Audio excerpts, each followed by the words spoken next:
1% berarti kan, untuk bunga 1 bulan berarti 12% ini masih dikalikan dengan 1/12 gitu ya, alias 1%. 1% dari nilai utangnya berapa tadi? 500.000, berarti bunganya 5.000. Sehingga jurnal yang dibuat, debit beban bunga 5.000, debit utang wesel atau utang bank 434.000, kreditnya kas 439.000. Berikutnya diterima lagi dalam bulan April itu pelunasan piutang. Ya.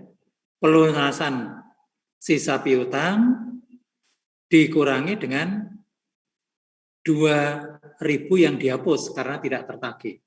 Nah, ini juga ada 2 transaksi ini.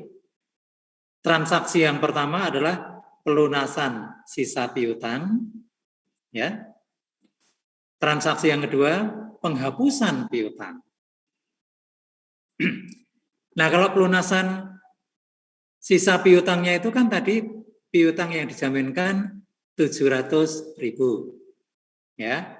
Kemudian sudah dikredit karena dilunasi dan ada retur 454, berarti sisa piutangnya masih berapa ini?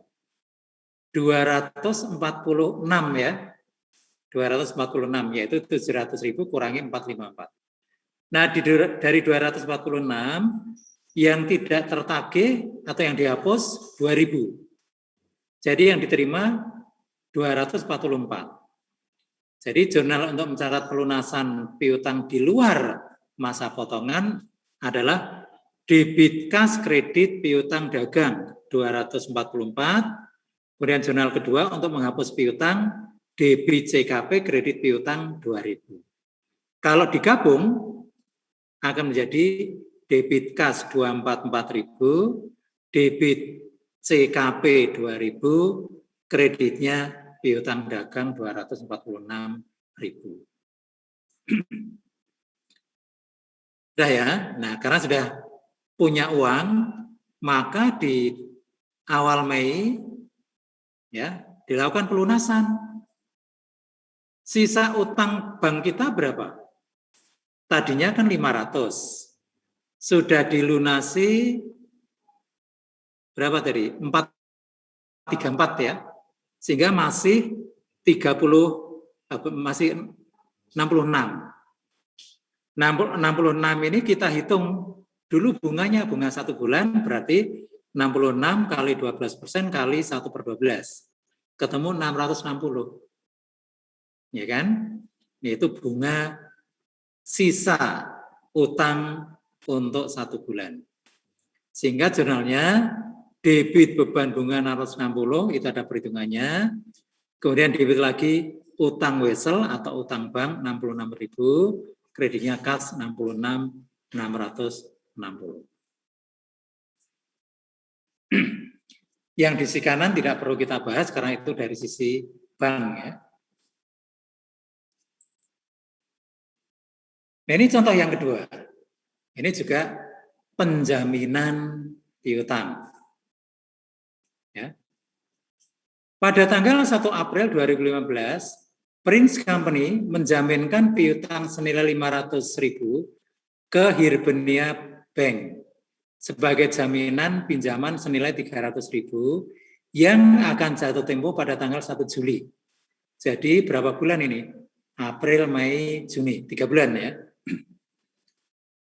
Prince Company tetap mengelola piutang tersebut dan Hibernia Bank menetapkan beban keuangan 2% dari piutang dan bunga 10%. Nah, ini sama dengan tadi ya. Ini pengulangan yang tadi. Buatlah jurnal pada tanggal 1 April. Kira-kira 1 April jurnalnya bagaimana ini? Debit kas ya 300 setelah dikurangi 2%. 2%-nya kan 6.000 berarti 294 ya. Debit kas 294, debit lagi beban keuangan atau beban bunga 6.000, kreditnya utang wesel atau utang bank 300.000. Nah, ini ya.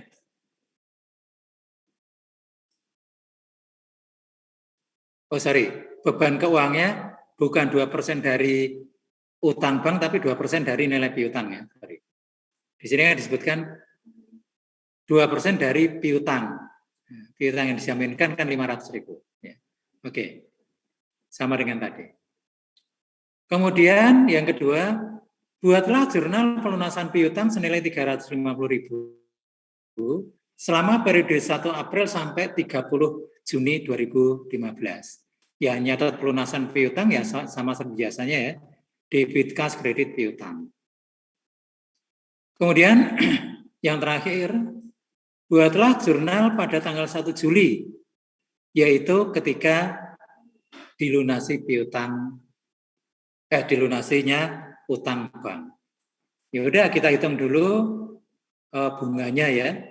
Bunganya berarti 300.000 kali 10% kali 3/12 gitu ya. Ketemunya berapa kira-kira?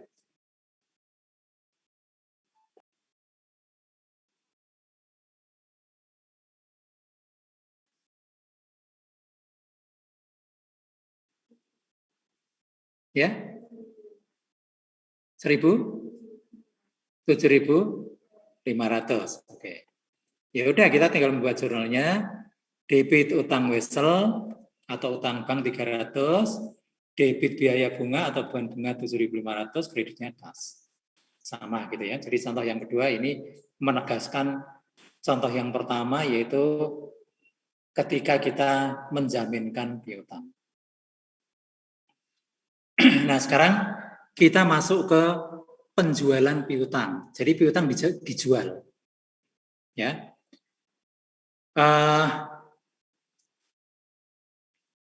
Istilah yang sering digunakan itu adalah factoring.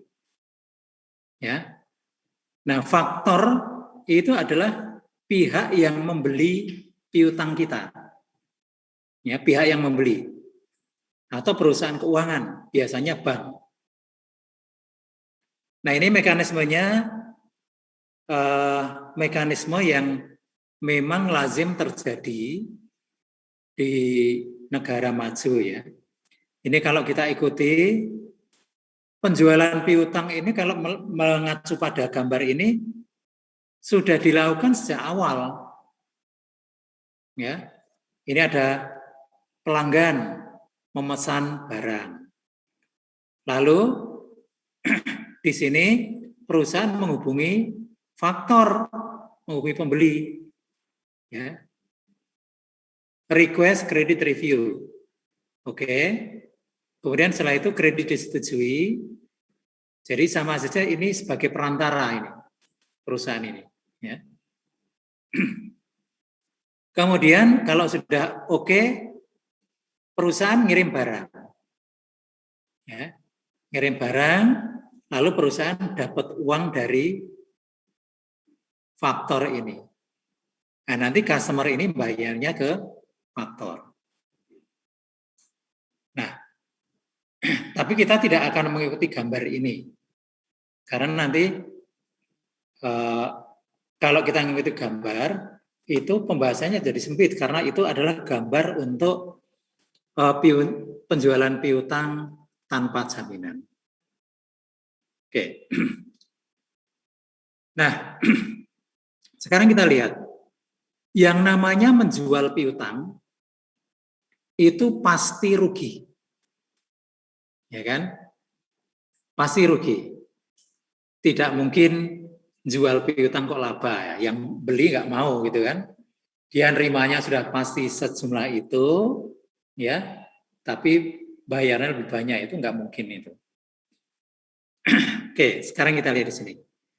Ada dua model penjualan piutang.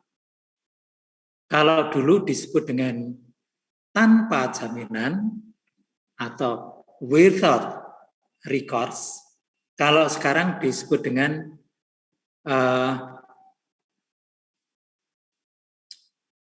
ya tanpa jaminan gitu aja, tanpa garansi gitu, kan sama itu garansi.